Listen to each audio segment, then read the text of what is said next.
रोहित तन्वी से चाय लाने को कहता है और तन्वी किचन में चाय बनाने चली जाती है। तन्वी को थोड़ी घबराहट सी हो रही है। वो अपने मन में सोच रही थी, आज इसे क्या हो गया है? ऐसे तो कभी नहीं करता। पता नहीं अब ये क्या करने वाला है। वो चाय लेकर जाती है और कांपते हाथों से रोहित को चाय देती है। रोहित, अरे तुम्हारे हाथ इतने कांप क्यों रहे हैं? मैं कोई भूत थोड़ी ही हूँ जो तुम्हें खा जाऊंगा। अच्छा चलो आओ मेरे पास बैठो। तन्वी को मन में डर लग रहा था। उसे समझ नहीं आ रहा कि क्या करे। अरे मैंने कहा ना आओ, चलो आ जाओ मेरे पास बैठो, मुझसे क्या घबराना। तन्वी डरते डरते उसके पास आकर बैठ गई। फिर रोहित उसका हाथ अपने हाथ में लेकर उससे बात करने लगा। तुम ऐसा काम करती ही क्यों हो जिससे मुझे गुस्सा आ जाता है? देखो, मुझे जो चीज़ पसंद नहीं आती वो पसंद नहीं आती। अब देखो तुम्हारे ये हाथ कितने खूबसूरत हैं, पर मेरे अलावा कोई इन्हें छुए ये मुझे कैसे अच्छा लग सकता है? पर इसमें तुमसे ज्यादा गलती तुम्हारे साथ की है। तन्वी की घबराहट और डर और बढ़ जाता है। उसे पसीना आने लगता है। देखो, ना वो ग्लास तुम्हारे हाथ से गिरता और ना उस बंदे को मौका मिलता तुम्हारा हाथ पकड़ने का, पर अब ये गलती नहीं करेगा। तुम क्या कर रहे हो रोहित? मैं कुछ समझी नहीं। अभी समझ जाओगी। तन्वी कुछ समझ पाती तब तक रोहित ने गर्म चाय उसके हाथ पर डाल दी और बोलने लगा, अब कोई तुम्हारा हाथ नहीं छुएगा। तन्वी की जोर से चीख निकल गई। क्या हुआ दीदी? कॉफी आपके हाथ पर गिर गई क्या? मैंने आपको आवाज दी, आपने शायद सुना नहीं, तो मैंने कॉफी आपके हाथ में पकड़ा दी। आपका हाथ तो नहीं जल गया? मीनू चिंता करते हुए बोली। मीनू की आवाज से तन्वी बीते समय के भंवर से वर्तमान में लौटी। अपनी आंखों की कोरों को पोंछते हुए बोली, नहीं मीनू, कुछ नहीं हुआ। शायद कप गर्म था और मेरा ध्यान नहीं था। सर काफी दर्द कर रहा था, इसलिए उसने कॉफी पी और अपने हाथ को देखते हुए फिर सोचने लगी कि कैसे उस रात तो रोहित ने सारी हदें पार ही कर दी थी। वो उस पर अनसन इल्जाम लगाता रहता था, कभी कभी उस पर हाथ भी उठा देता, पर उस दिन तो उसने उसका हाथ ही जला दिया था। पूरी रात वो दर्द और जलन से सुबकती रही थी। मन तो कर रहा था कि कहीं से जहर मिल जाए जिसे खा लूं। यूं रोज रोज मरने से अच्छा एक ही बार मरकर सब खत्म कर दूं। पर फिर अपने परिवार वालों के चेहरे आंखों के सामने आ गए, पर उस हैवान पर इसका कुछ असर भी नहीं हुआ। वो तो चैन की नींद सो गया और सुबह ऐसे बर्ताव करने लगा जैसे रात को कुछ हुआ ही ना हो। उधर तन्वी के घर पर उसकी माँ मामा के यहाँ गई हुई थी और घर दादी बाकी लोग थे। दादी ने आशीष से कहा, आंसू बेटा, पता नहीं क्यों कल रात से मुझे बड़ी घबराहट सी हो रही है। आशीष, क्या हुआ दादी? आपकी तबीयत तो ठीक है ना? दादी, मेरी तबीयत तो ठीक है, पर कल रात को मैंने तनु को सपने में देखा। वो मुझे बिल्कुल भी सही नहीं लग रही थी, जैसे उसे कुछ हो गया हो। तब से मुझे नींद भी नहीं आई। आजकल वो यहाँ भी कम ही आती है और फोन पर भी ठीक से बात नहीं हो पाती है। पता नहीं क्या बात है। आंसू, मुझे तो सोच सोच कर ही घबराहट हो रही है। आशीष, अरे दादी, आप इतनी टेंशन मत लो, सब ठीक होगा। आप ना एक काम करो, आज उससे मिलने चले जाओ और लगे तो उसे अपने साथ ले आना, तो हम लोग भी उससे मिल लेंगे। मेरी अभी एक मीटिंग है, मैं तन्मय को बोलता हूँ, वो आपको लेकर चला जाएगा और जब आपको वापस आना हो तो मुझे कॉल कर लेना, मैं आप दोनों को ले आऊँगा। दादी, हाँ बेटा, ये ठीक रहेगा। मैं जब तक उससे देख नहीं लेती मेरे मन को सुकून नहीं मिलेगा। मैं अभी तैयार होकर आती हूँ, तू तन्मय को बोल दे। दादी तैयार होकर तन्मय के साथ निकल जाती हैं। रास्ते में तन्मय उन्हें कहता है, क्या हुआ दादी, आप बहुत सैड साउंड कर रही हैं। भैया ने बताया मुझे आपको तनु की बहुत याद आ रही है, बट अब तो आप जा ही रही हैं उससे मिलने। अब तो खुश हो जाइए। हम मुझे तो लगता है आप ना सबके हिस्से का प्यार अपनी तनु को ही करती हैं, मुझे तो बिल्कुल नहीं करती। दादी, चल हट बदमाश कहीं का, मैं तुझे प्यार नहीं करती। हम तुझे तो जैसे पड़ोसियों ने बड़ा किया है ना।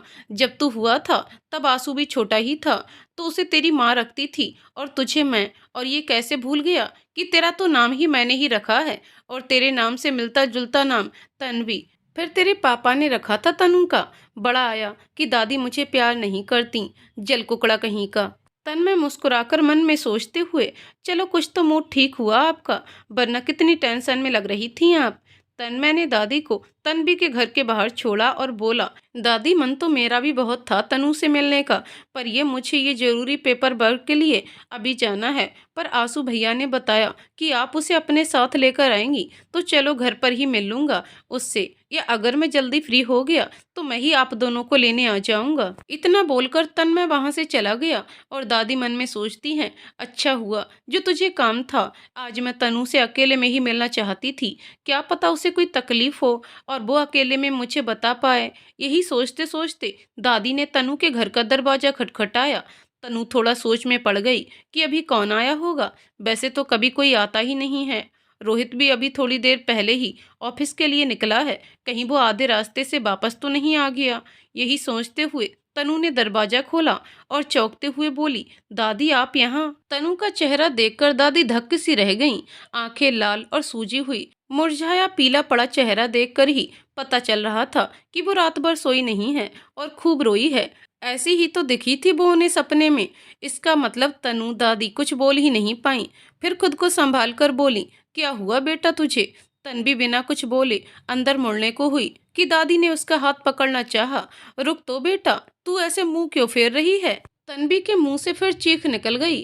पहले तो दादी को कुछ समझ नहीं आया, फिर उनका ध्यान तनु के हाथ पर गया जो उन्होंने पकड़ा हुआ था। अब दुख और चिंता की लकीरें दादी के चेहरे पर आ गईं। ये क्या हुआ तनु, तेरा ये हाथ कैसे जल गया। मुझे माफ कर दे बेटा, मैंने गलती से तेरा हाथ पकड़ लिया।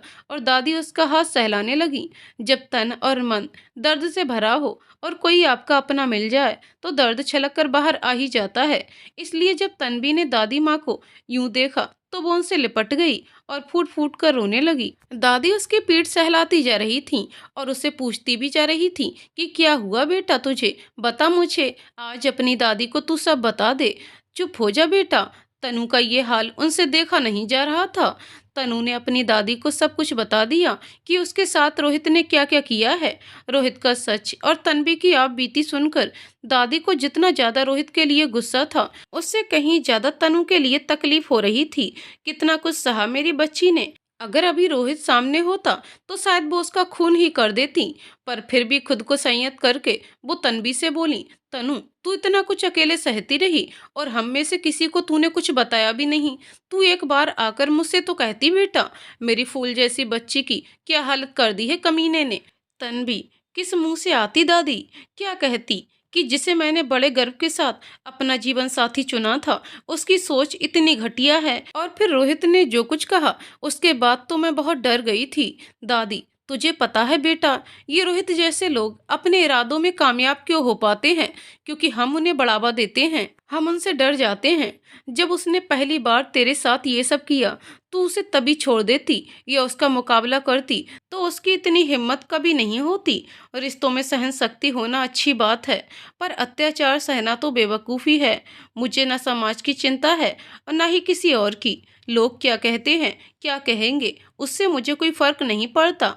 मुझे फर्क तेरी तकलीफ से पड़ता है। अगर बच्चे ही खुश ना रहें तो नाम, इज्जत और पैसा, इन सब का क्या मोल है। इसलिए तुझे आज वो करना है जो तुझे बहुत पहले कर लेना चाहिए था। चल अपना सामान बांध और चल मेरे साथ। और मैं तो कहती हूँ सामान भी रहने दे, तू ऐसे ही चल, वरना वो सामान भी तुझे इस मनहूस जगह की याद दिलाता रहेगा। दादी तन्वी को अपने साथ ले आई। घर पहुंचने पर उन्होंने तन्वी से कहा, तू अपने कमरे में जा और नहाकर कपड़े बदल ले, तेरा मन हल्का हो जाएगा। जब तक मैं तेरे लिए कुछ खाने का लेकर आती हूँ। तन्वी ने हाँ में गर्दन हिलाई और चली गई। तभी तन्वी की माँ का कॉल आ गया। हेलो अनीता, हाँ बोल, क्या हुआ, तू कहीं बाहर है क्या। आसपास से आवाज आ रही है। अनीता, हाँ माँ जी, मैं रास्ते में ही हूँ, मैं आज ही वापस आ रही हूँ। वैसे तो मैं परसों आने वाली थी, पर आज कुछ अच्छा नहीं लग रहा था, अजीब सी बेचैनी हो रही थी, इसलिए सोमू ने आज की फ़्लाइट की बुकिंग कर ली। अभी हम लोग एयरपोर्ट पहुँच गए हैं, 2-3 घंटे में वहाँ पहुँच जाएंगे। वहाँ सब ठीक है ना माँ जी। दादी मन में सोचते हुए, बच्चा अगर तकलीफ में हो तो माँ को थोड़ा अंदेशा हो ही जाता है। चलो अच्छा है तू अभी आ रही है, यहीं आकर देख लेना यहाँ के हाल। चल घर आ जा, फिर बात करते हैं, अभी मुझे कुछ काम है। इतना कहकर दादी ने फोन रख दिया। उसके बाद दादी ने आंसू और तन्मय और अपने बेटे मतलब तन्वी के पापा को भी कॉल किया और कहा कि आज दिन में मैंने किसी जरूरी काम के लिए मीटिंग रखी है, इसलिए तुम सब अपना काम निपटा कर टाइम से घर पहुंच जाना। ओके, और फोन रख दिया। दादी किचन में चली गई और तनु के लिए कुछ खाने का बनाया और फिर लेकर उसके रूम में चली गई। तब तक तन्वी भी नहाकर रेडी हो चुकी थी। उसने दादी से कहा, मुझे भूख नहीं है दादी। दादी ने उसे अपने पास बिठाया और कहा, भूख का क्या है बेटा, जब मैं तुझे अपने हाथ से खिलाऊंगी तो अपने आप लग जाएगी। ऐसा कहकर उन्होंने तन्वी को अपने हाथ से खाना खिलाना शुरू कर दिया।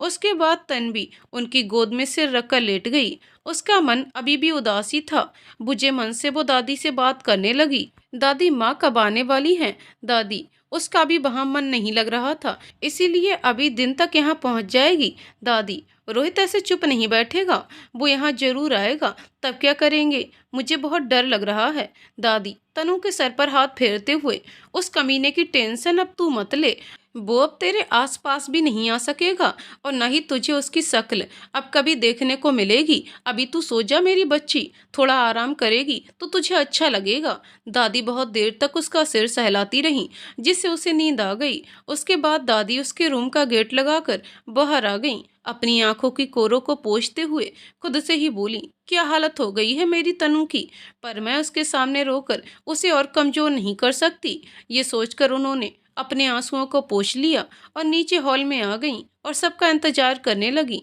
एक एक करके सभी लोग आ गए और सभी लोग दादी को आश्चर्य से देख रहे थे कि उन्होंने सबको ऐसे क्यों बुलाया। तभी तन्मय बोल पड़ा, क्या बात है दादी, आज आपने ये आपातकालीन मीटिंग क्यों रखी है? दादी ने उसकी ओर देखा। नहीं, मतलब आप पहले ऐसी मीटिंग्स रख चुकी हैं, पर वो हमेशा शाम को होती हैं। आज इस वक्त रखी इसलिए थोड़ा अजीब लगा। बाकी सबकी नज़रों में भी यही सवाल था। तभी आंसू बोला, दादी आप तनु से मिलने गई थी ना, उसे अपने साथ नहीं लाई और आपने मुझे लौटते समय कॉल भी नहीं किया। दादी, मैं तुम सबके सवालों के जवाब दूंगी, पर पहले तुम मुझे बोलने का मौका तो दो। दादी ने सभी को सारी बात बताई।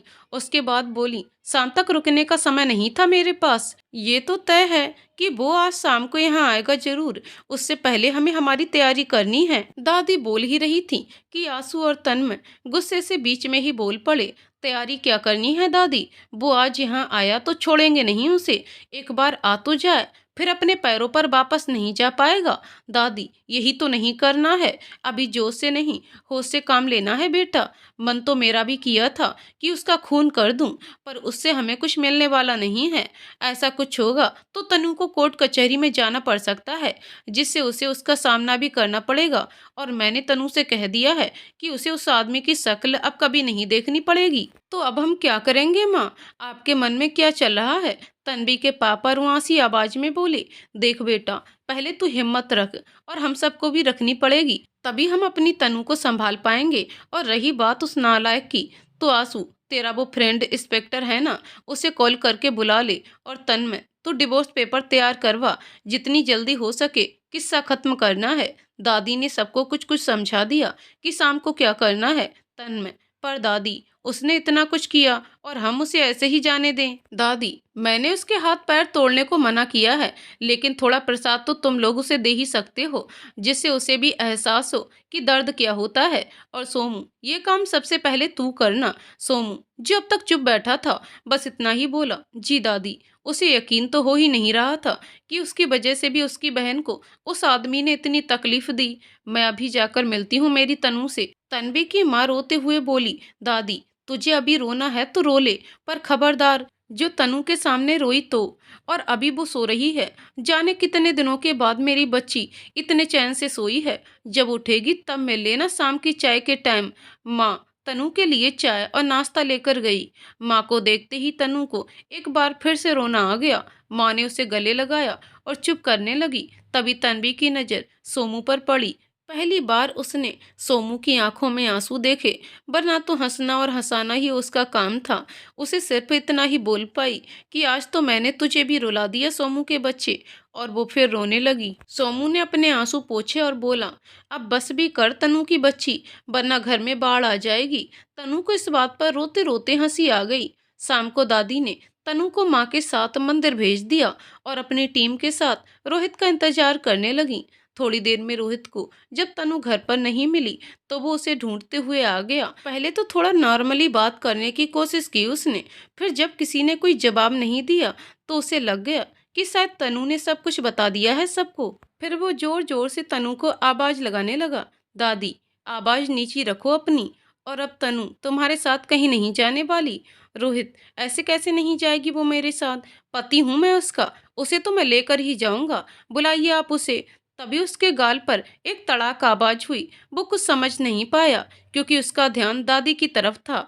उसने मारने वाले को देखा और बोला, अच्छा तो ये तू है, तू भी आ गया आज यहाँ। तभी उसके दूसरे गाल पर तड़ाक से चांटा लग गया। आज गलती से भी कोई बकवास मत कर देना, सोमू ने उसको मारने के बाद बोला। रोहित, अच्छा नहीं तो क्या करोगे? तभी उसे तीसरा थप्पड़ तन्मय ने टिका दिया और बोला, तो तुझे अभी धीरे धीरे पता चलते जाएगा। इतने में आंसू बोला, यार ये अच्छा लगता है क्या? तुम दोनों मुझसे छोटे हो और तुम दोनों इसकी खातिर कर ली और मैं रह गया, ये तो गलत बात है। ये बोलते हुए उसने 2-3 थप्पड़ लगा दिए। रोहित, तुम लोग मुझे ऐसे मार नहीं सकते हो, मैं पुलिस के पास जाऊंगा। तभी तन्मय ने एक और टिकाते हुए कहा, मैंने सिर्फ एक ही लगाया था, इसलिए दूसरा बचा था मेरे हिस्से का। रही बात पुलिस की, तो तेरी वो इच्छा भी हम पूरी कर देते हैं।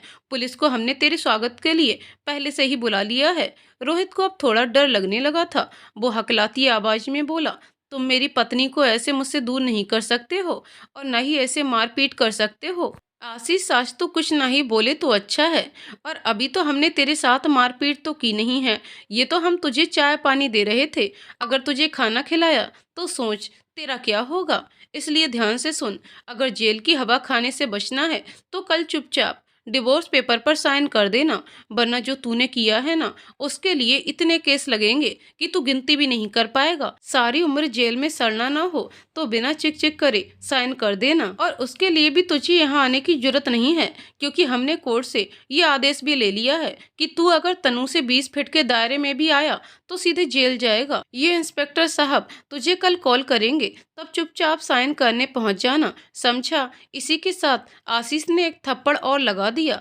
रोहित, अब क्यों मार रहे हो? आशीष, मैंने 3 लगाए थे और दादी कहती हैं कि किसी को चीज में 3 की गिनती नहीं होनी चाहिए, वरना 3 तिगाड़ा काम बिगाड़ा हो जाता है। चल अब निकल, और आज के बाद अपनी ये शक्ल मत दिखाना, और भगवान का शुक्र मना कि तू सस्ते में छूट गया। रोहित के पास अब कोई चारा नहीं बचा था, इसलिए उसने वहां से जाने में ही अपनी भलाई समझी। जैसे ही वो जाने को मुड़ा कि दादी ने उसे आवाज लगाई, रुको, तुम आज यहाँ से जा रहे हो, इसका मतलब ये मत समझना कि तुम बच गए। शुक्र मनाओ कि इतने सस्ते में छूट गए, वरना जो तुमने किया है उसके लिए जितनी सजा दी जाए उतनी कम है। लेकिन एक बात कान खोलकर सुन लो, आज के बाद किसी और लड़की का जीवन बर्बाद करने के बारे में सोचना भी मत, वरना तुम्हारा क्या हाल होगा इसका तुम अंदाजा भी नहीं लगा सकते हो। और तनु का तो नाम भी मत लेना आज के बाद। इंस्पेक्टर, आप टेंशन मत लीजिए दादी, बाकी का मैं इसे अच्छे से समझा दूंगा, ताकि अगली बार ये किसी लड़की पर हाथ उठाना तो दूर,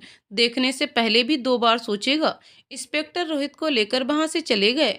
तब तन्वी और माँ वापस आए। तन्वी थोड़ी टेंशन में थी कि अब क्या होगा, रोहित आ गया होगा, पर जब उसे ये सब पता चला तब कहीं जाकर उसे सुकून भरी सांस मिली। और फिर अगले दिन डिवोर्स भी फाइनल हो गया।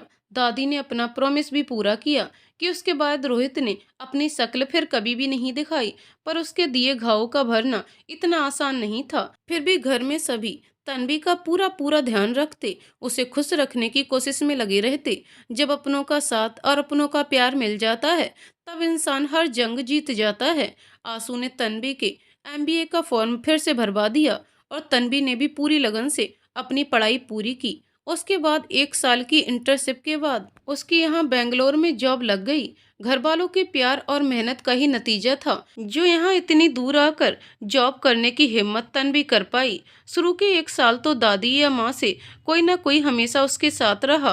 फिर आंसू भैया की शादी की वजह से और दादी की बीमारी की वजह से वो लोग ज़्यादा दिन रुक नहीं पाते। फिर मीनू के आ जाने से वो दोनों भी टेंशन फ्री हो गए और तन्वी को भी राहत हो गई। शुरू शुरू में तो किसी से बात करने की हिम्मत भी नहीं कर पाती थी, ऑफिस में भी बस अपने काम से काम रखती। हाँ, एक दो लड़कियों से थोड़ी बहुत दोस्ती हो गई थी उसकी।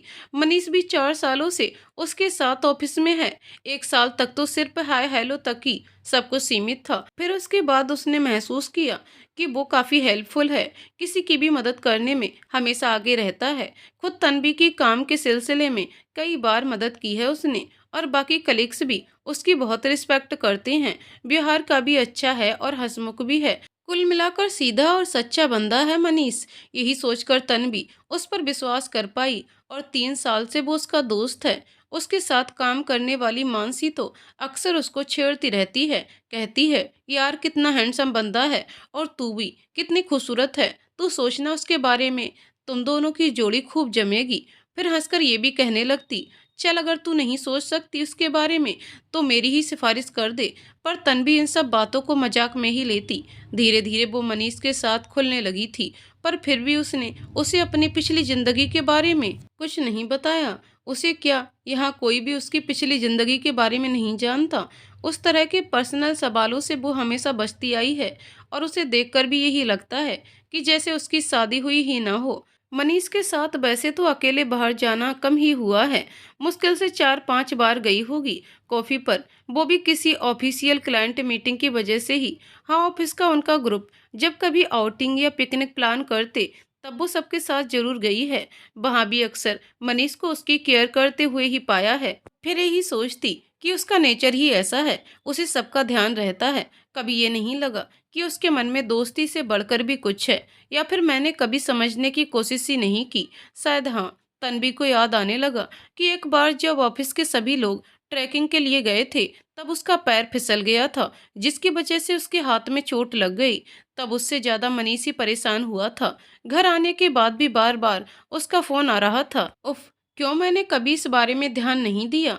इससे तो अच्छा उसे मैं सब पहले ही बता देती, तो आज नौबत यहाँ तक नहीं आती। तनु अब कल के बारे में सोचने लगी। कल शाम को मनीष ने उसे कॉफी के लिए पूछा, और वो भी उसके साथ जाने को मान गई। कॉफी शॉप पर वो जैसे उसी का इंतजार कर रहा था। मनीष ने वहां पहले से ही सब तैयारी की हुई थी। सारा अरेंजमेंट उसकी पसंद का ही था। उसके पसंद फ्लावर, उसकी पसंद का म्यूजिक, सारा सब कुछ उसकी पसंद के हिसाब से ही करवाया था। यहाँ तक कि जो ड्रेस वो मेरे लिए लाया था वो भी मेरे फेवरेट कलर की। पता नहीं मेरी पसंद के बारे में उसे इतना कैसे पता चल गया। और कोई लड़की होती तो शायद खुशी से फूली न समाती इतना कुछ देखकर। पर मैं, अगर उसे मेरी पिछली जिंदगी के बारे में पता होता तो वो ये सब नहीं करता। शायद ये सब मेरे लिए नहीं बना है। इसलिए जब मनीष ने शादी के लिए प्रपोज किया तो मेरी आंखों में आंसू आ गए, और मैं बिना उसे कुछ कहे वहां से चली आई। अब उसे कैसे बताती कि शादी के नाम से ही मुझे तकलीफ होने लगती है। शादी सुनते ही मुझे रोहित, उसके दिए जख्म याद आ जाते हैं। तन के घाव तो भर गए हैं, लेकिन जो घाव मेरे मन को लगे हैं पता नहीं वो कभी भर भी पाएंगे कि नहीं। जब वो सब याद आता है रूह कांप जाती है, आंखें रोने को मजबूर हो जाती हैं। अब किसी पर भी शादी को लेकर मैं विश्वास नहीं कर सकती। रोहित का असली चेहरा भी शादी के बाद ही सामने आया था। नहीं नहीं, मुझे नहीं करनी शादी। पर अब मैं मनीष का सामना कैसे करूंगी। शायद मुझे ये जॉब ही छोड़ देनी चाहिए। तन्वी के दिमाग में यही सब चल रहा था। इतने में डोरबेल की आवाज से उसकी तंद्रा टूटी, और वो सोचने लगी अब कौन हो सकता है, क्योंकि वैसे तो कोई आता ही नहीं है उसके यहाँ। कहीं मनीष तो नहीं आ गया। मीनू किचन में काम कर रही थी, तब उसने ही कांपते हाथों से दरवाजा खोला, और दरवाजा खोलते ही वो चौंक पड़ी। आप लोग यहाँ अचानक से? मेरा मतलब है दादी माँ, आंसू भैया, आप यहाँ अचानक से कैसे? मतलब कुछ बताया भी नहीं आने का, और न ही कोई फोन किया, ऐसे कैसे? दादी, अरे तू हमारी अदालत यहीं लगाएगी या हमें अंदर आने का मौका भी मिलेगा? कहते हुए तीनों अंदर आ गए और आकर सोफे पर बैठ गए। तन्वी, अब तो बताइए क्या हुआ है, और आप तीनों ऐसे ही आए हैं? मतलब आप लोगों का लगेज कहाँ है? माँ, इससे पहले ये बता कि तू आज इस वक्त यहाँ कैसे? इस वक्त तो तू तेरे ऑफिस में होती है ना, आज ऑफिस क्यों नहीं गई? तन्वी, हाँ वो थोड़ा सर दर्द कर रहा था, इसलिए आज मन नहीं किया ऑफिस जाने का। दादी, कहीं ऐसा तो नहीं कि सिर दर्द का बहाना हो और असल में तू जाना ही नहीं चाहती हो? तन्वी हकलाती हुई आवाज में, मैं ऐसा क्यों करूंगी दादी? आंसू, इस सवाल का जवाब तो अब तू ही दे सकती है, क्योंकि ये तो तुझे ही पता है कि तू क्या चाहती है। तन्वी, आज आप लोग क्या बातें कर रहे हैं? मुझे सच में कुछ समझ नहीं आ रहा है। दादी, अरे मीनू जरा पानी तो पिला और साथ में चाय भी बना ले, वरना हमारी तनु तो आज सिर्फ सवालों से ही हमारा स्वागत करेगी। मीनू भी झट से पानी ले आई और बोली, चाय तो मैंने पहले ही रख दी थी बनाने के लिए, और वहां से फिर किचन में चली गई। तन्वी, नहीं ऐसी बात नहीं है दादी। माँ, तो फिर कैसी बात है तनु?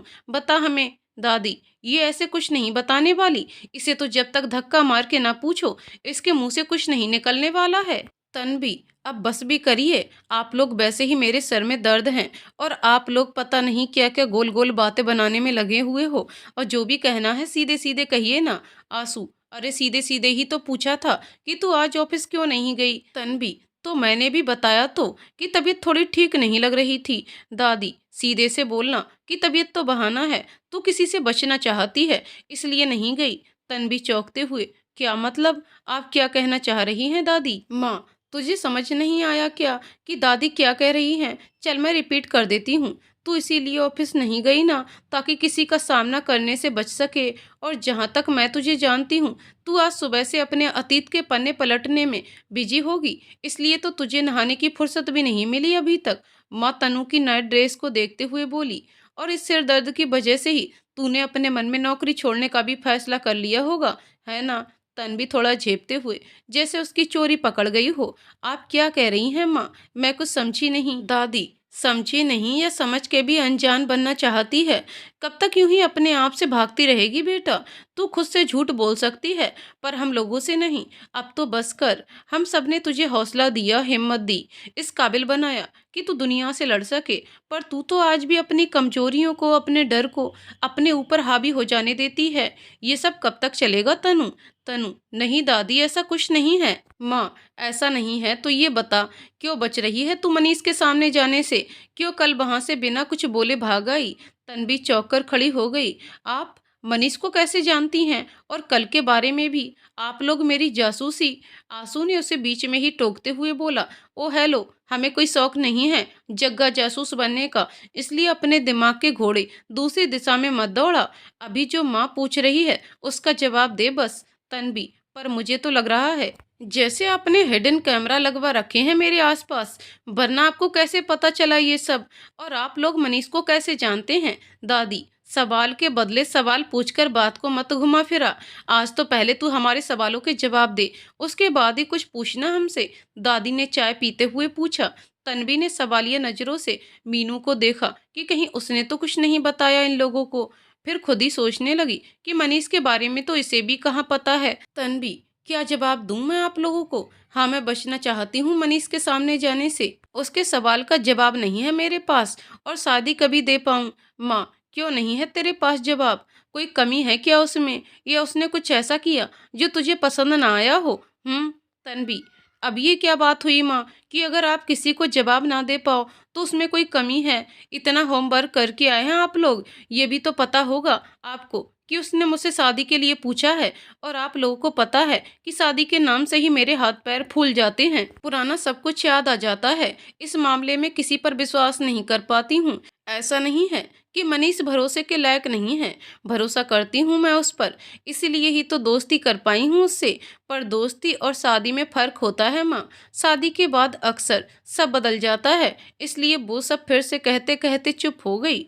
दादी, देख बेटा, मानते हैं तूने बहुत कुछ कम उम्र में सहा है, पर अब वो सब बीत चुका है, और जो बीत चुका है उस पर हमारा बस नहीं है। लेकिन आने वाला कल तो हमारे हाथ में है। और रही बात किसी के बदल जाने की, तो हर इंसान एक जैसा नहीं होता है। अगर तेरे जैसा सब सोचने लग जाएं तो दुनिया ही चलनी बंद हो जाएगी। देख तनु, भरोसा तो तुझे करना होगा जब तक आगे नहीं बढ़ेगी। पिछला सब कुछ तुझे तकलीफ देता रहेगा। आज तो हम लोग हैं तेरे साथ, कल को हम नहीं होंगे, तब क्या करेगी? तेरे सामने तेरी पूरी जिंदगी पड़ी है, अकेले कैसे काटेगी? अकेले जीवन जीना उतना आसान नहीं है बेटा। तन्वी आंखों में आंसू लिए, दादी आप ऐसी बातें मत करो, आप हमेशा रहोगी मेरे साथ। दादी, मैं तो हमेशा हूँ तेरे साथ मेरी बच्ची, पर हम सफर का साथ होना अलग बात है। अब देख, तेरे मम्मी पापा या तेरे दोनों भाई खुश नहीं है क्या शादी करके? और अब तो सोमू की भी शादी हो गई है, सबके पास अपना जीवन साथी है। इसलिए बेटा, अब तू भी अपने जीवन में आगे बढ़। तन्वी, वो सब तो ठीक है दादी, पर मनीष ने ये सब इसलिए कहा क्योंकि वो मेरे बारे में कुछ नहीं जानता। अगर उसे पता होता कि मेरी शादी और डिवोर्स हो चुका है, तब वो ये सब बातें नहीं करता। और खुशियाँ, वो प्यार, वो साथ जो मम्मी पापा भैया भाभी के बीच हैं, वो मेरी किस्मत में नहीं है। मनीष को जब मेरा सच पता चलेगा, आई एम श्योर वो खुद इस शादी से मना कर देगा माँ। और अगर मैं कहूँ कि मनीष को सब कुछ पता है तेरे बारे में, फिर क्या जवाब होगा तेरे पास? तन्वी को ये सुनकर बड़ा वाला शौक लगा, सिर घूमने लगा कि ये सब क्या हो रहा है, माँ क्या बोल रही है, मनीष उसके अतीत के बारे में कैसे जानता है? तन्वी, अब ये आप क्या बोल रही हैं माँ? उसको मेरे बारे में सब कैसे पता हो सकता है? मैंने यहाँ पर कभी किसी को नहीं बताया अपने बारे में। माँ, ये मेरे सवाल का जवाब नहीं है। तू तो ये बता कि अगर उसे सब पता हो तब तू क्या कहेगी? तब तक मीनू सबके लिए आलू के पराठे ले आई थी। वो खाते हुए दादी ने कहा, कुछ भी हो मीनू, तूने पराठे बड़े ही स्वादिष्ट बनाए हैं, ला थोड़ा सा अचार दे दे। मीनू खुशी से उछलते हुए, हाँ दादी अभी लाई मैं। आंसू, हाँ दादी ये तो बिल्कुल सही कहा आपने, मुझे तो थोड़ा सा बटर और ला दो मीनू। तन्वी, आज ये सब क्या हो रहा है? अभी यहाँ इतना सीरियस टॉपिक चल रहा है और आप लगे हुए हो पराठे की तारीफ करने में। और मीनू, तूने इतनी जल्दी सबके लिए पराठे कैसे बना लिए? ऐसा लग रहा है जैसे तुझे तो पहले ही पता चल गया था कि ये लोग आने वाले हैं। मीनू वहां से हड़बड़ाकर बिना जवाब दिए ही किचन में भाग गई। दादी, हाँ तो ऐसा कहाँ लिखा है कि सीरियस टॉपिक हो? तो हमको तेरी तरह रो रो कर कुछ खाना नहीं चाहिए और सोच सोच कर पेट नहीं भर सकते ना? क्यों आंसू? हाँ दादी बिल्कुल सही कहा आपने, अब इसे भूखा रहना है, हम इसमें क्या कर सकते हैं? हम तो पहले पेट पूजा बाद में काम दूजा वाली सोच वाले हैं। और वो और दादी दोनों एक साथ हंसने लगते हैं। दादी, अरे अनीता, तूने भी अभी तक नाश्ता शुरू नहीं किया, खा खा, बहुत टेस्टी पराठे बने हैं। माँ, जी माँ जी। तन्वी, क्या जी माँ जी? पहले आप लोग ये सस्पेंस खत्म कीजिए, ये सब क्या चल रहा है? आप सब लोग आज इतना अलग तरीके से क्यों बिहेव कर रहे हैं? आप लोग यहाँ मेरी प्रॉब्लम सॉल्व करने आए हैं या पराठे खाने? या माँ, पहले आप मुझे बताइए, आप क्या कह रही थी मनीष के बारे में? दादी, देख बेटा, प्रॉब्लम तो कुछ है नहीं, और जो है वो तेरी खुद की बनाई हुई है। देख, जब कोई सुलझी हुई चीज को उलझाने में लगा हो तो उसके लिए कोई क्या कर सकता है? ये तो वही बात हुई कि घाव है और मरहम भी है, पर सामने वाले ने मन में सोच रखा है कि मरहम लगाने से जलन होगी, इसलिए उसके लिए घाव ही प्यारा है। तू बिल्कुल वैसी ही है। और रही बात मनीष की, तो तू पहले अपनी माँ के सवाल का जवाब दे दे, फिर तुझे बाकी सब बता ही देंगी। तन्वी, मैं क्या करूं दादी, मेरे कुछ समझ में नहीं आ रहा। मनीष अच्छा लड़का है, पर डर भी है। अगर वो सब कुछ जानकर भी शादी करना चाहता है, इसका मतलब तो ये हुआ कि उसे मुझसे सहानुभूति हो गई हो, इसलिए वो शादी। तनु बोल ही रही थी कि दादी ने अपना सिर पकड़ लिया। हे भगवान, तेरा कुछ नहीं हो सकता। तूने फिर से अपने ख्याली समंदर में गोते लगाना शुरू कर दिया। माँ, तनु, मनीष को तुझसे सहानुभूति नहीं है, वो तुझसे प्यार करता है, सच्चा और पवित्र प्यार जिसमें कोई स्वार्थ नहीं है, जो सब कुछ जानने के बाद भी तुझसे शादी करना चाहता है। पर वो भी तेरी मर्जी हो तो, किसी दबाव या जोर जबरदस्ती से नहीं। उसके लिए तेरी खुशियां पहले हैं, बाकी सब बाद में। तन्वी थोड़ा आश्चर्य से, आप ये सब कैसे जानती हैं माँ? ये सब आपसे मनीष ने कहा क्या? आपसे मिल चुका है क्या वो? माँ, हाँ बेटा, जानती हूँ मैं उसे, और जितना जानी हूँ उससे इतना तो गारंटी से कह सकती हूँ कि उससे अच्छा जीवन साथी तुझे मिल ही नहीं सकता है। तुझे ये सब बताने से उसने मना किया था, मगर आज मैंने नहीं बताया तो शायद तू उसके प्यार को कभी समझ ना पाए। जब तेरा उस रोहित के साथ रिश्ता टूटा था, सिर्फ तू ही नहीं, हम सब भी अंदर तक टूट गए थे। समझ ही नहीं आ रहा था कि क्या करें। तेरे सामने तो हम सब खुश रहते, पर अकेले में सभी अपने अपने हिस्से का रो लेते थे। फिर मनीष ने ही कहा कि ऐसे काम नहीं चलेगा, तेरा माइंड डाइवर्ट करने के लिए तेरी पढ़ाई फिर से शुरू करनी चाहिए। चाहते तो हम भी यही थे, पर हम तेरे थोड़ा संभलने का इंतजार कर रहे थे। पर मनीष ने कहा कि इंतजार करने से कुछ नहीं होगा, यही एक जरिया है जिससे तेरे मन का डर जल्दी खत्म होगा। और ना सिर्फ पढ़ाई, तेरी इस जॉब के लिए भी। उसने ही कहा, हम लोग तो डरे हुए थे कि तुझे अकेले इतनी दूर कैसे भेज पाएंगे, पर तू अपनी काबिलियत को साबित कर सके, इसलिए तुझे तेरी उड़ान के लिए पंख मिलने चाहिए, ऐसा उसका कहना था। जिस कंपनी में तू काम कर रही है वो उसका 50% का पार्टनर है, फिर भी एक एम्प्लॉय की तरह काम कर रहा है, सिर्फ तेरे लिए। ताकि तू उसे जान पाए, वो तेरा विश्वास जीत पाए, क्योंकि वो जानता है कि तेरे लिए अब किसी पर भी विश्वास कर पाना कठिन है। वो चाहता था कि तू खुद से उसे पसंद करके शादी के लिए हाँ कहे, इसलिए उसने इतने साल इंतजार किया। उसने तेरा विश्वास जीता भी, पर उसके प्यार को नहीं समझ पाई। तन्वी बीच में ही बोल पड़ी, पर इस जॉब के लिए आंसू भैया के दोस्त ने कहा था ना। आंसू, हाँ, पर वो मनीष ही था। और ये मत सोचना कि ये जॉब तुझे वैसे ही मिली है। मनीष ने अपने पार्टनर, मतलब तेरे बॉस को बोल दिया था कि वो तेरा इंटरव्यू वैसे ही ले जैसे सबका लिया, और ये जॉब तुझे तेरी काबिलियत की वजह से ही मिले, क्योंकि उसे तुझ पर और तेरी काबिलियत पर भरोसा था। माँ, बेटा प्यार तो सब करते हैं, पर उसे निभा पाना हर किसी के बस का नहीं है।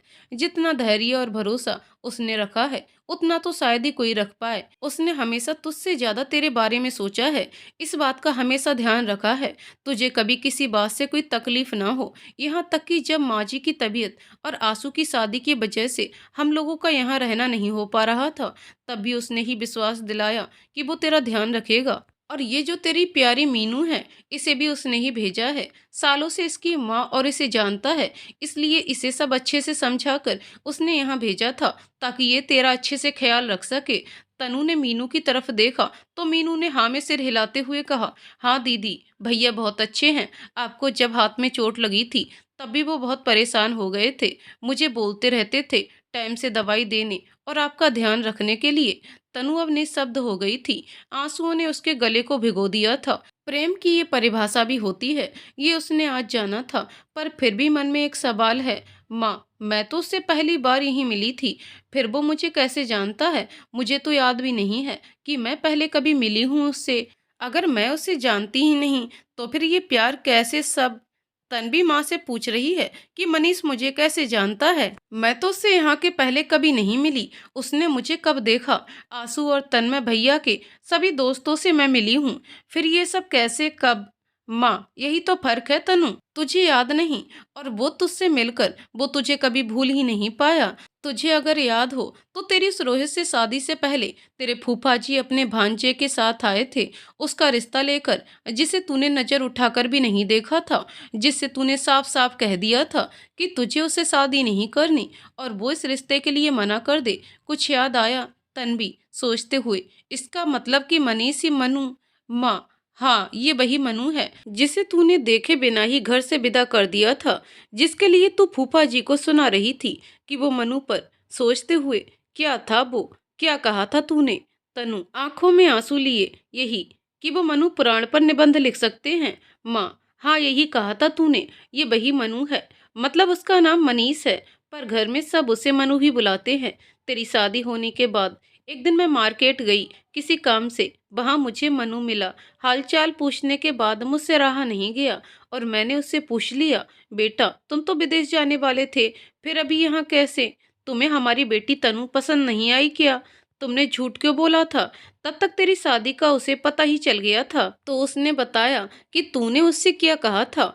फिर उसने कहा कि उसे तो तुझसे पहली नजर में ही प्यार हो गया था, इसलिए चाह कर भी ये झूठ नहीं बोल पाया कि तू उसे नापसंद है। और कुछ ना बोलता तो मामा जी, मतलब तेरे फूफा जी, उससे 100 सवाल पूछते, इसलिए उस समय बात को टालने के लिए उसने विदेश जाने का बहाना बना दिया, और वो सिर्फ तेरी खुशी चाहता था, इसलिए किसी से कुछ नहीं कहा उसने। फिर ये भी बताया कि उसने नौकरी छोड़कर पार्टनरशिप में बिजनेस स्टार्ट किया है, इसलिए अब बेंगलोर जा रहा है। उसी समय मेरा मन उसके लिए कृतज्ञ हो गया। मन से उसके लिए सिर्फ आशीर्वाद निकल रहे थे। चाहता तो वो अपने घर में सबको तेरा सच बता सकता था, पर उसने सब कुछ अपने ऊपर ले लिया। घर आने के बाद मैंने माँ जी को भी उसके बारे में बताया। फिर कभी कभी उससे फोन पर बात कर लिया करती थी। उससे बात करके कभी ये लगा ही नहीं कि वो कोई पराया है। तेरे बारे में जब उसे पता चला, तब उसे भी बहुत तकलीफ हुई थी, पर फिर भी उसने मुझे हिम्मत भी दी और बताया भी कि आगे क्या करना चाहिए। एक दो बार मैंने और माँ जी ने उससे शादी के लिए पूछा भी, तो उसने यही कहा कि तुझसे शादी करना उसके लिए सबसे बड़ी खुशी की बात होगी, लेकिन अभी तेरे दिल पर लगे घाव हरे हैं। जब तक तू संभल नहीं जाती, तब तक वो तेरा इंतजार भी करेगा, और एक दोस्त बनकर तेरा साथ भी देगा। कई बार तेरी ये कठोरता और उसका निश्चल और पवित्र प्रेम देखकर मुझे तुझ पर गुस्सा भी आया, पर उसने हिम्मत नहीं हारी। वो तो शायद अभी भी तुझसे कुछ नहीं कहता, पर हम लोगों ने ही उससे कहा कि वो तुमसे अपने दिल की बात कहे। दादी, हाँ तो अभी नहीं कहता तो कब कहता? ये 30 की हो गई है और वो 32 का। अभी शादी नहीं करेंगे तो क्या बुढ़ापे में करेंगे? सभी लोग दादी की तरफ देखने लगे। दादी, ऐसे क्या देख रहे हो सब मुझे? मैंने कुछ गलत कहा क्या? आंसू थोड़ा मुस्कुराते हुए, नहीं दादी, आप कभी कुछ गलत बोलते हो क्या? वो तो आप एकदम से बोले, इसलिए ध्यान आप पर चला गया। पर ये तो कल बिना कुछ कहे ही वहां से भाग आई। तभी तनु वहां से उठकर अपने आंसू पोंछते हुए अपने रूम में भाग कर जाती है। बाकी सब लोग भी उसके पीछे जाते हैं और आपस में बोल भी रहे हैं कि अब इसे क्या हो गया। तनु रूम में अपनी अलमारी में जल्दी जल्दी में कुछ ढूंढ रही थी। उसे देखकर दादी और माँ ने एक साथ उससे पूछा, क्या हुआ तनु? तू बात करते करते अचानक से यूं भागकर क्यों आ गई? और अभी क्या ढूंढ रही है? तन्वी अलमारी में से कपड़े निकाल निकाल कर बाहर फेंकती जा रही है। अब किसी को कुछ समझ नहीं आ रहा है, ये क्या हो रहा है। माँ एक बार फिर तनु से पूछती है, अब बताएगी भी कि ये सब क्या कर रही है तू? ये सब कपड़े ऐसे क्यों फेंक रही है? तनु, अरे क्या आप लोग भी सवाल पर सवाल किए जा रहे हैं? और मीनू, तू वहां खड़ी खड़ी क्या मेरा मुंह देख रही है? चल जल्दी से मेरी मदद कर। एक तो मुझे मेरे कपड़े नहीं मिल रहे हैं, ऊपर से आप लोग लगे हुए हो सवाल पूछने में। वैसे ही बहुत देर हो गई है, अब और देर नहीं करनी है। अच्छा मीनू, मैं नहाने जाती हूँ, तू मेरा वो पिंक कुर्ता निकाल कर रख, मैं अभी बस 2 मिनट में आती हूँ। दादी, पर तू, तन्वी, अभी कोई और सवाल नहीं दादी, बस सब बाद में। इतना बोलकर तनु नहाने चली गई। मीनू तनु के कपड़े जमाने में लग गई और बाकी तीनों धम्म से वहीं बेड पर बैठ गए। सब यही सोच रहे हैं कि अब ये क्या करने वाली है। तभी तनु के बाथरूम में से चिल्लाने की आवाज आई, मीनू मिल गया कि नहीं मेरा कुर्ता? मीनू हड़बड़ाते हुए, जी दीदी, बस देख रही हूँ। हाँ दीदी, ये रहा, मिल गया। तनु बाथरूम में से बाहर आकर जल्दी जल्दी तैयार होने लगती है और उन तीनों को वहां देखकर बोलती जाती है, अरे आप लोग ऐसे क्यों बैठे हैं?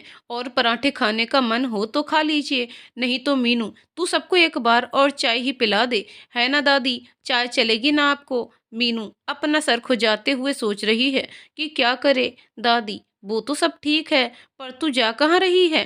तन्वी, अरे अभी बताया तो था आपको कि पहले ही बहुत देर कर दी है मैंने, अब और नहीं। अभी ऑफिस जाकर मनीष से मिलकर उससे बात करूंगी और उसके सवाल का जवाब भी तो देना है। दादी, पर वो तो आज ऑफिस में नहीं है। तन्वी, ऑफिस में नहीं है तो फिर कहाँ होगा? ओहो, मैं भी ना बुद्धू हूँ, मेरी तरह वो भी आज ऑफिस नहीं गया मतलब? श्योर, वो भी अपने घर पर ही होगा। चलो मैं उससे वहीं जाकर मिल लेती हूँ। दादी, वो वहां भी तुझे नहीं मिलेगा। तनु, ओफो दादी, तो फिर आप ही बता दीजिए कि कहाँ मिलने वाला है आपका मनु? दादी, वो तुझे आज होटल रॉयल आर्चिड में मिलेगा। तन्वी थोड़ा सोचते हुए, वहां पर क्यों? दादी, वहां पर इसलिए क्योंकि आज उसकी सगाई है, इसलिए वो और उसका परिवार सब वहीं हैं। हमें भी बुलाया है, मुंह बनाते हुए। अब क्या करें, रिश्तेदारी है तो जाना ही पड़ेगा। तेरे फूफा जी मान ही नहीं रहे थे, इसलिए पापा, तन्मय और तेरी भाभियां भी निकल चुके हैं, वो भी आ जाएंगे अभी थोड़ी देर में। तन्वी जो अभी जल्दी जल्दी तैयार हो रही थी, एकदम से रुक जाती है, उसके हाथ से लिपस्टिक छूट जाती है। एकदम से झटका सा लगा, क्या कहा आपने दादी? सगाई? ऐसे कैसे? पर अभी तो आप लोग उसके बारे में, वो सब भी छोड़ो, उसने कल ही तो मुझसे पूछा था, मैंने ना भी नहीं कहा था, फिर भी वो किसी और से सगाई कैसे कर सकता है? दादी, तूने उसको हाँ भी तो नहीं कहा था, तूने तो कुछ कहा ही नहीं था, और कितना इंतजार करता बेचारा, दुखी एक्सप्रेशन के साथ। खैर अब कर भी कह सकते हैं, सगाई तो है उसकी और हम लोगों को जाना भी पड़ेगा। तू भी चलेगी ना? तनु, तनु की आंखों में आंसू आ जाते हैं। इतना इंतजार किया, एक दिन और नहीं कर सकता था? मुझे नहीं जाना उसकी सगाई में, इनफैक्ट मैं ये सगाई होने ही नहीं दूंगी। मैं अभी जा रही हूँ उससे मिलने। और तनु घर से बाहर निकल जाती है। दादी, अरे तनु सुन तो, कहाँ जाएगी? होटल का नाम तो सुन लिया था ना तूने? सगाई की बात सुनकर तन्वी मनीष से मिलने के लिए जल्दी से घर से निकल जाती है। तन्वी रोड पर खड़े होकर टैक्सी का वेट करने लगती है और खुद से ही बोलने लगती है, जब जरूरत हो एक टैक्सी नहीं मिलती, वरना तो घर से निकलो बाद में, टैक्सी पहले आ जाती है। फिर ऊपर देखकर बोलती है, क्या है भगवान, ये मेरी जिंदगी में इतना सारा ट्विस्ट देकर भी आपका मन नहीं भरा क्या? पहले मैं तैयार नहीं थी, वो तैयार था, अब मैं तैयार हूँ तो वो किसी और से सगाई कर रहा है और अब टैक्सी भी नहीं मिल रही है।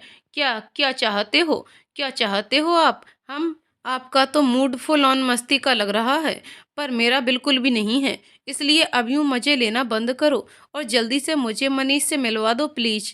तभी तन्वी को यूँ अकेले बात करते देख एक गाड़ी वाला उसके पास आकर रुकता है और अपनी टूटी-फूटी हिंदी में पूछता है, मैडम सब ठीक तो हैं? आप ऐसे अकेले बात कर रही थीं, तो मैंने सोचा आपको पूछ लूँ। तन्वी टैक्सी देखकर फटाफट से उसमें बैठ जाती है और उसको बोलती है, मैं ठीक हूँ, मुझे आप जल्दी से होटल रॉयल आर्चिड ले चलिए। पर मैडम मैं तो अपनी बातें तुम बाद में सुनाना, पहले गाड़ी स्टार्ट करो भैया, मुझे लेट हो रहा है। तनु गाड़ी वाले को बोलने का मौका ही नहीं देती। फिर वो भी बस ओके बोलकर गाड़ी ड्राइव करने लगता है। कुछ सोचकर तन्वी की आंख में आंसू आ जाते हैं। उसे देखकर गाड़ी वाला पूछता है, मैडम आप सॉन्ग सुनना पसंद करेंगी क्या? आप बोलो तो मैं सॉन्ग प्ले कर देगा। तन्वी, हाँ ठीक है कर दो।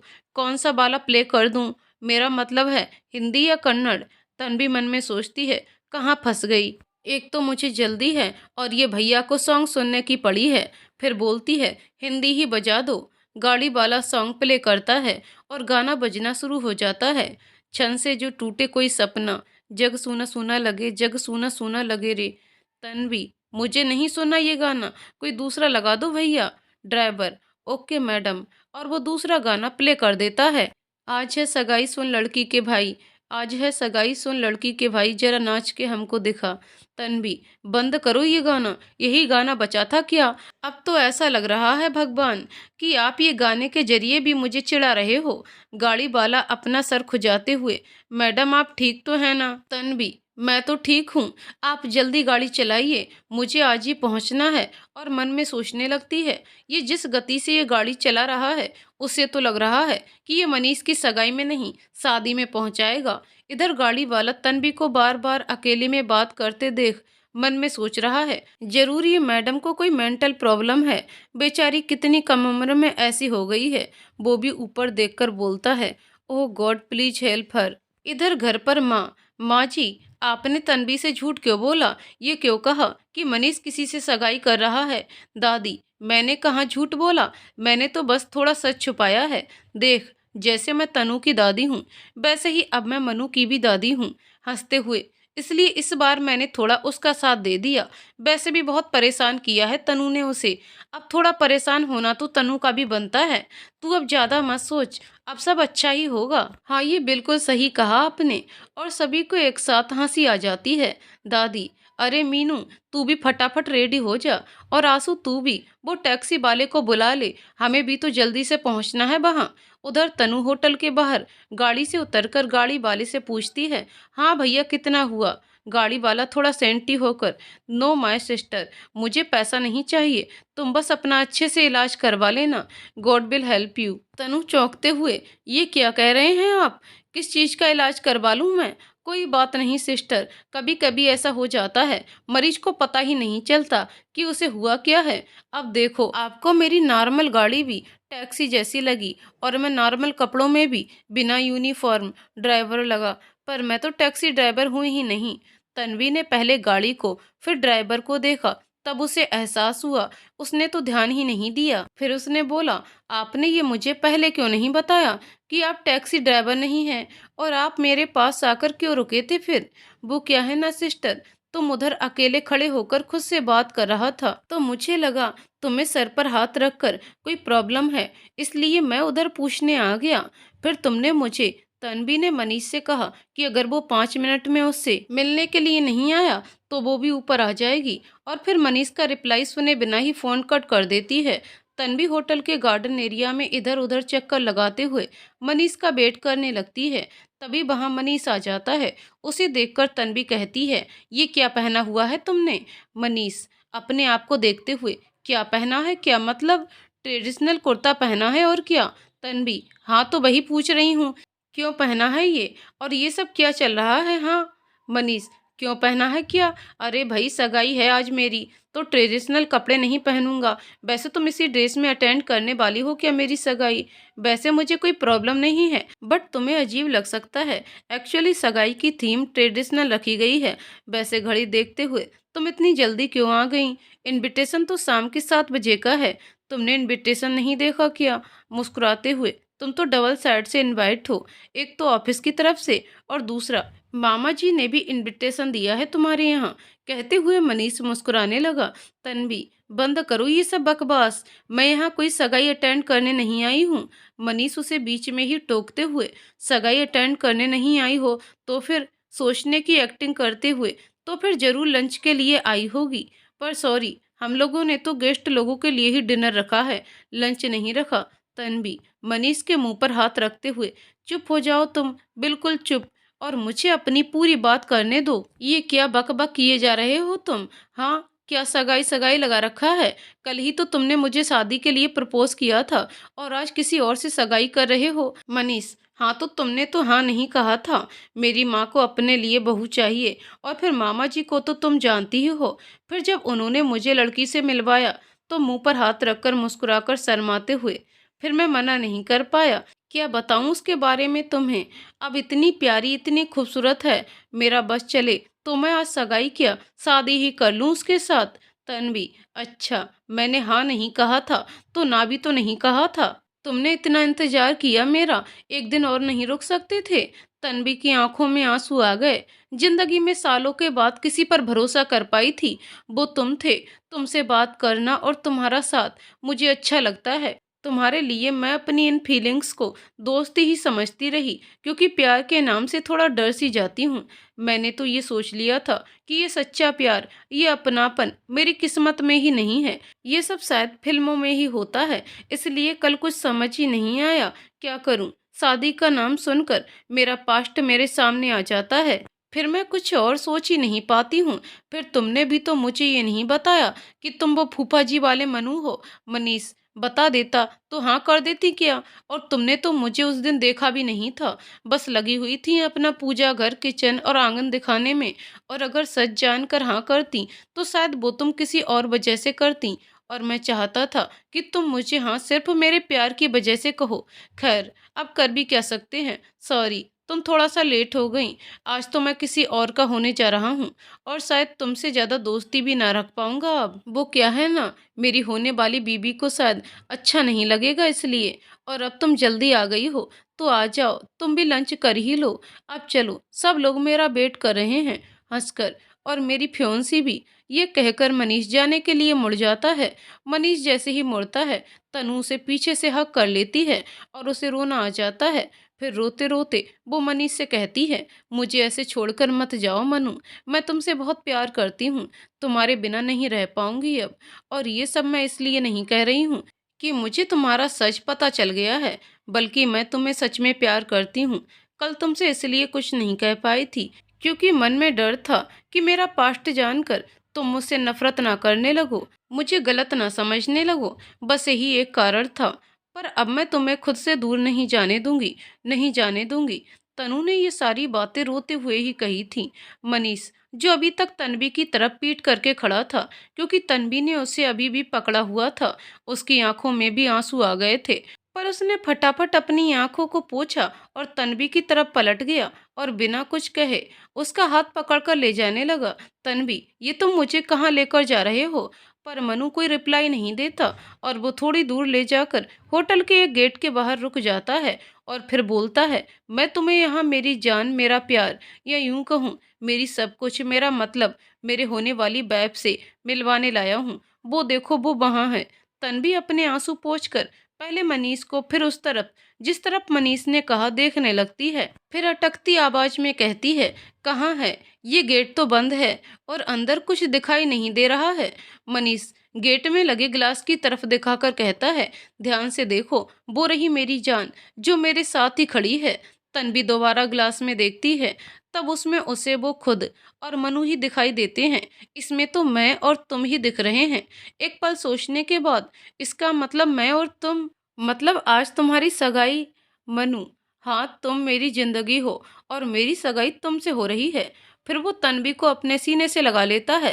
तन्वी भी कसकर उसको पकड़ लेती है और खुश हो जाती है, पर अगले ही पल वो कुछ सोचने लगती है और फिर मनु को कहती है, एक मिनट, अगर तुम्हारी सगाई मेरे ही साथ हो रही है तो वो सब क्या था जो थोड़ी देर पहले तुम कह रहे थे और जो दादी कह रही थी? इसका मतलब तुम और दादी दोनों मिलकर मुझे परेशान कर रहे थे। मनीष हंसते हुए बोलता है, हाँ सही पकड़े हैं। अब तुमने इतना सताया है मुझे, इतना सताना तो मेरा भी बनता है। फिर वो तनु को गाल पर किस करके वहां से भागने लगता है और फिर तनु भी उसके पीछे भागने लगती है और बोलती है, रुको अभी तुम, छोड़ूंगी नहीं मैं आज तुम्हें। मनीष, मैं भी यही चाहता हूँ कि तुम मुझे कभी ना छोड़ो। तभी वहां दादी और बाकी के लोग भी आ जाते हैं। मनीष दादी के पीछे छुप जाता है और बोलता है, बचाओ दादी बचाओ, वरना दुनिया क्या कहेगी कि एक दूल्हा अपनी ही सगाई के दिन अपनी दुल्हन से पिट गया। तन्वी, हट जाओ दादी, आप बीच में से, आपको नहीं पता इसने मुझे कितना परेशान किया है। और हाँ, आप भी इसके साथ मिली हुई थी, आप तो हमेशा मेरी साइड होती हो ना। सभी लोग हंसने लगते हैं। दादी कहती हैं कि अब तुम दोनों ही साइड से हूँ। भगवान मेरे बच्चों को हमेशा ऐसे ही खुश रखे। पर तुम दोनों अभी झगड़ना बंद करो और तैयार हो जाओ, शाम को सगाई है। और ये लो तनु, तेरी ड्रेस जो कल तेरा मनु तेरे लिए लेकर आया था। शाम के टाइम सगाई सेरेमनी चल रही है, सभी लोग आ चुके हैं। तनु ने पिच और कोक कलर के कॉम्बिनेशन का लहंगा पहना हुआ है। उस पर messy hair style, light makeup उसकी खूबसूरती को और बढ़ा रहे हैं। और मनु ने भी उसी कॉम्बिनेशन की शेरवानी पहनी हुई है। कुल मिलाकर दोनों बड़े ही प्यारे लग रहे थे। सभी लोग दोनों को देखकर मेड फॉर ईच अदर का कॉम्प्लीमेंट दे रहे थे। फैमिली फोटो सेशन चल रहा है। तनु के पास उसके पापा खड़े हैं, जिनके सीने से वो लगकर खड़ी हुई है। पापा भी थोड़ा इमोशनल हो रहे हैं। सभी लोग अलग अलग फोटो पोज दे रहे हैं। फूफा जी अभी भी मनु के बारे में कुछ कुछ बताने में लगे हुए हैं। मनु उनसे कुछ बोलने वाला होता है, तभी तनु धीरे से कहती है, कह लेने दो उन्हें, आखिर उनका मनु है भी तो उस लायक जिस पर वो निबंध लिख सकते हैं। फिर दोनों हंस देते हैं। वैसे तुमने मुझे बिना बताए, मेरी हाँ के बिना ही सगाई की तैयारी कर ली थी। अगर मैं मना कर देती तो? तुम्हारे मना करने का तो सवाल ही नहीं उठता था। तुमसे ज्यादा जानता हूँ तुम्हें, इसलिए तुम पर और अपने प्यार पर मुझे पूरा विश्वास था। बाकी दादी और माँ का साथ भी तो था। पता है, वो लोग कल शाम में ही आ गए थे। तुम्हारे जाने के बाद उन लोगों के साथ ही था मैं। तुम्हें सरप्राइज देने के पर्पज से वो होटल में ही रुके थे। पर तुमने जो कल किया, वैसे उसके बाद दादी और माँ ने आज सारा प्लान बनाया तुमको लेकर कि वो भी कॉन्फिडेंट ही थे। मेरे लिए तुम्हारा प्यार तुम्हारे अलावा सबको दिख रहा था, इसलिए तो रात में नहीं आए तुम्हारे पास। अच्छा, तभी आज मुझसे ज़्यादा ध्यान दादी का पराठों में था। वैसे थैंक यू सो मच मेरी ज़िंदगी में आने के लिए। ना थैंक्स टू यू, मुझे अपना बनाने के लिए। तनु और मनु दोनों बहुत खुश हैं। दादी और माँ की खुशी का तो आज कोई ठिकाना ही नहीं है। तभी हॉल में एक और एंट्री होती है, जिसे देखकर तनु गुस्से में बोलती है, सोमू के बच्चे, तू अब आ रहा है? अभी भी क्यों आया है? डायरेक्ट शादी में ही आना था ना। अरे तनु की बच्ची, इस बार गलती मेरी नहीं, ये तेरी भाभी की है। इसी ने रेडी होने में इतना टाइम लगा दिया। और रही बात तेरी शादी की, तो उसकी तैयारी तो मैं अभी से करके आया हूँ। तन्वी और मनीष दोनों एक साथ बोलते हैं, क्या मतलब सोमू? ओहो, मतलब मत पूछो। ये देखो, ये तुम दोनों का गिफ्ट। सोनू एक बड़ा सा फ्रेम ओपन करता है। एक साथ देखते हैं और एक साथ ही सभी को हंसी आ जाती है। फ्रेम में लिखा था, तनु बेट्स मनु। तो दोस्तों, कहानी यहीं पर समाप्त होती है। दोस्तों, आपको कहानी कैसी लगी कमेंट करके जरूर बताइएगा। कहानी पसंद आई हो तो वीडियो को लाइक शेयर करें और चैनल को सब्सक्राइब करें। कहानी को पूरा सुनने के लिए बहुत बहुत धन्यवाद दोस्तों।